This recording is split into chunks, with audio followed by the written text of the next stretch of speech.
सत श्री अकाल जी, सबको नमस्ते और जय हिंद। आज मैं अपने व्लॉग में आपको दिखाऊंगा कि मूंगी पे स्प्रे कब और कैसे करनी चाहिए। पहले तो चलो ये था कि हैंड वाले पंप से लोग कर देते थे, अब तो बड़े पंप आ गए हैं तो ये प्रॉपर बढ़िया से करती है, ये जगह भी नहीं छोड़ते। तो अभी हम इससे स्प्रे करेंगे मूंगी पे। और मूंगी अभी मेरी हो गई है 17 दिन की होगी अभी, तो 17 दिन के बाद हम स्प्रे अभी कर रहे हैं, सुंडी वाली कर रहे हैं। ये इससे स्प्रे करेंगे। ये अभी टंकी भर रहे हैं उधर से, दूसरे वाली साइड से पाइप में से। ये पहले ना ये वाली नोजल जो थे लगी हुई थी, ये पहले दूसरे वाली लगी हुई थी। इसका ना जो फुहारा बनता था वो दूसरी साइड नहीं, ऐसे घुमा नहीं सकते थे आप, वो ऐसे सीधा जाता रहता था इधर उधर। अभी ये चेंज कर दी इन्होंने। अभी इसको आप घुमा के अगर इस तरफ कर दोगे तो एसलोट ऐसे ही बन जाएगा, और अगर इसको ऐसे सीधा कर दोगे तो ये ऐसे पड़ेगा, ताकि ये दूसरे के खेत में स्प्रे ना जाए। तो ये अभी ये एक 2000 रुपये की है और इसमें 48 लगी है, 48। तो 1 लाख की तो ये नोजल ही आती है सिर्फ। तो हमें लगता है कि पैसे क्यों लेते हैं ये। यहाँ से पानी लगता हमारे खेत में, उधर नहर से पानी आता सीधा इसमें। वो भी मैं आपको कभी ना कभी व्लॉग में ज़रूर दिखाऊंगा। ये अभी भर रहा है ऊपर से।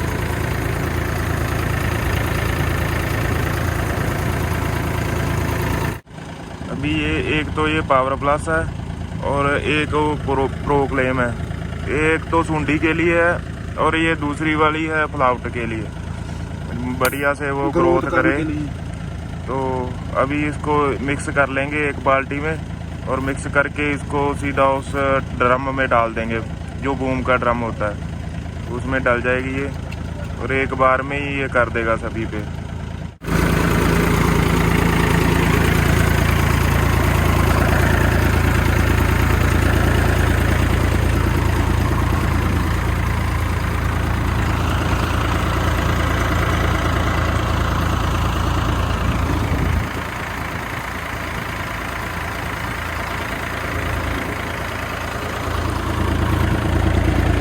ये जो खाद डालने के लिए होता है ये वो भी इसमें लगा हुआ है।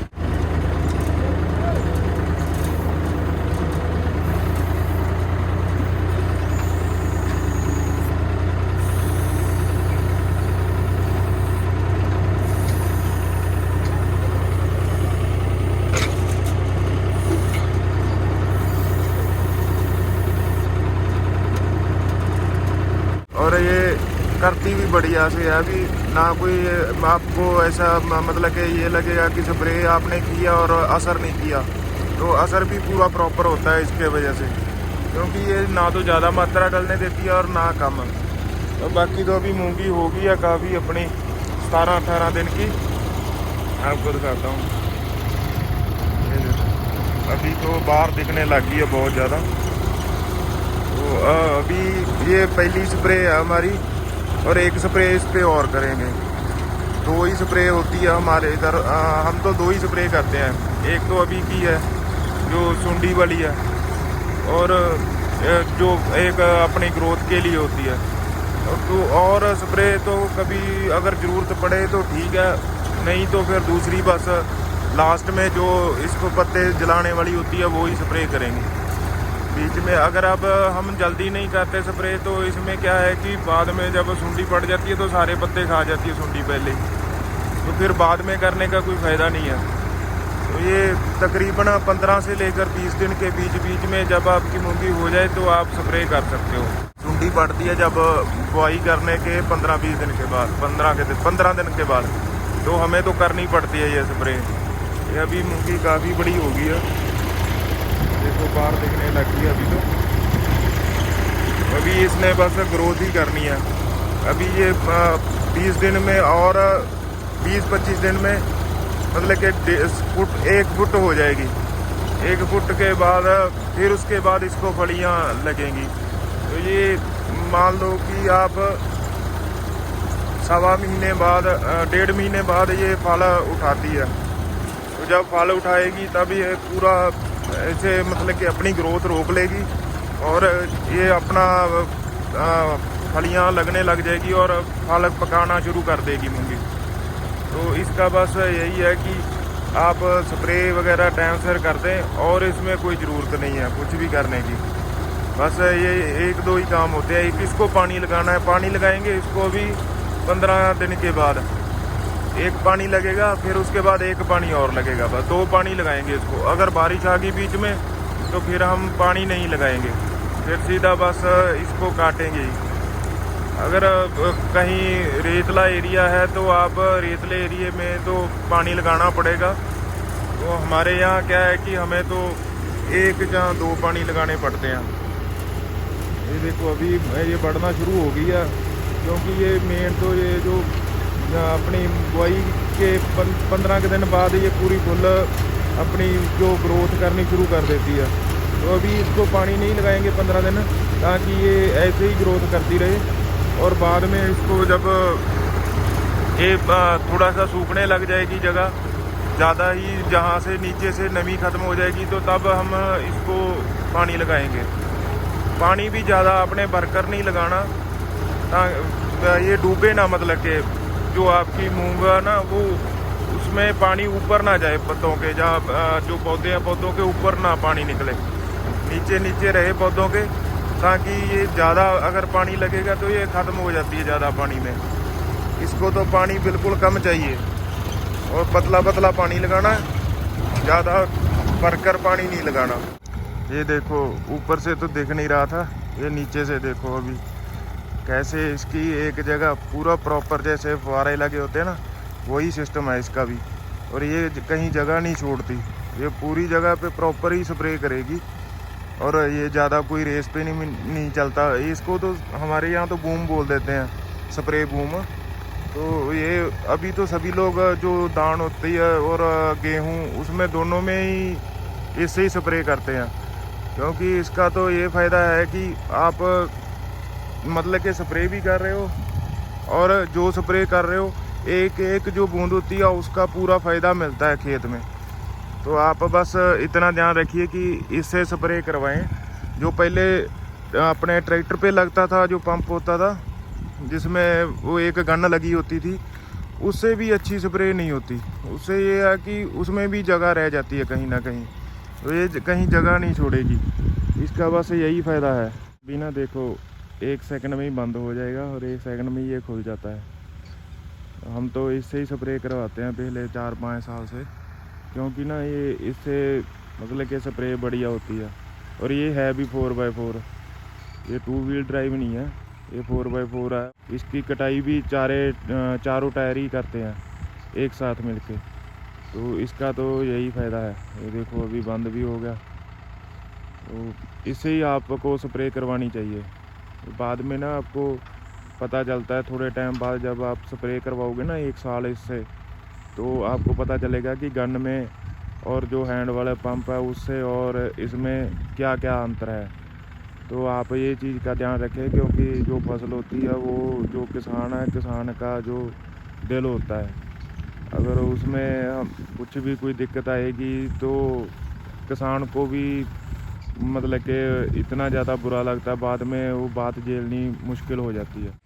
अभी मैंने करवा दिया ये स्प्रे। मैंने तो क्या, उसने बूम ने ही करनी थी तो उसने कर दिया अभी स्प्रे। और अभी मैं जा रहा हूँ घर में और इसको अभी ऐसे ही छोड़ देंगे। अगर तो बारिश आ गई बीच में तो कोई दिक्कत नहीं, फिर तो हम पानी नहीं लगाएंगे। और अगर नहीं बारिश आई तो फिर 15 या 20 दिन के बाद इसको पानी लगाएंगे। पहला पानी जो होगा, पहला पानी हम तकरीबन 40 के दिन बाद हम लगाते हैं। तो बाकी सबके एरिए के हिसाब से, मिट्टी के हिसाब से अलग अलग टाइम पे लगता होगा पानी, तो ये तो अपने अपने हिसाब से देखना पड़ता है।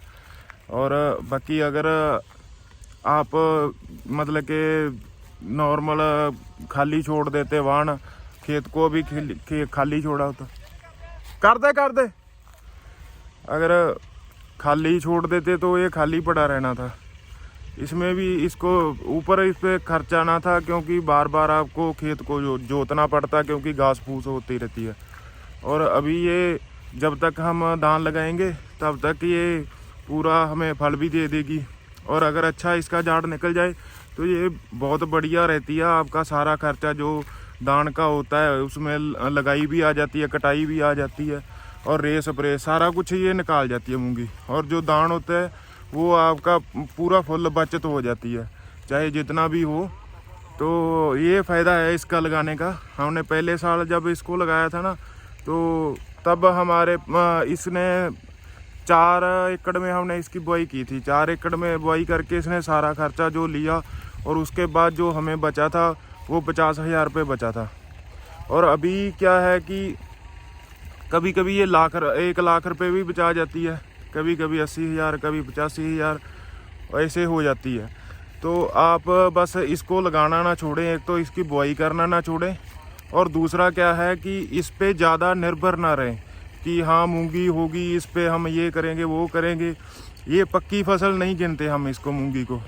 तो आप इतना ज़रूर ध्यान रखिए कि ये पक्की फसल नहीं है यहाँ पर, हमारे यहाँ तो ख़ास करके। अगर बारिश हुई बाद में, जब लास्ट टाइम है इसका कटाई का, तो ये आपके हाथ में कुछ भी नहीं आएगा। तो हम इसको कच्ची फसल ही गिनते हैं कि हाँ होगी तो होगी, नहीं हुई तो नहीं हुई, खेत में खाद बन जाएगी। क्योंकि जो आजकल का टाइम है, आजकल के टाइम में कोई खाद डालता ही नहीं खेत में। जो रूढ़ी की खाद होती है गोबर वाली, या फिर अपने मुर्गों की होती है खाद, वो अभी कोई डालता ही नहीं खेत में। क्योंकि अभी सब काम करना छोड़ दिए, सब ने काम करके कोई राजी नहीं है खेत में।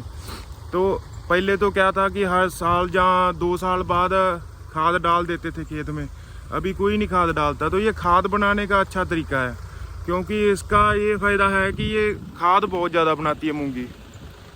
कई लोग बोलते हैं कि खाद नहीं बनाती, खाद नहीं बनाती, लेकिन हमको पता है कि ये खाद बहुत बनाती है। हमारे तो दान में और गेहूं में दोनों में ही फ़र्क आया, 5-5, 10-10 मन का। तो आप इसको बुआई करके करते रहें और इसको छोड़े ना। और बाकी अगर आपको मेरी वीडियो अच्छी लगी हुई हो तो आप लाइक, सब्सक्राइब, शेयर भी कर सकते हो। और अगर आप कोई बात शेयर करनी चाहते हो तो आप कमेंट भी कर सकते हो। धन्यवाद, नमस्ते, सत श्री अकाल, जय हिंद।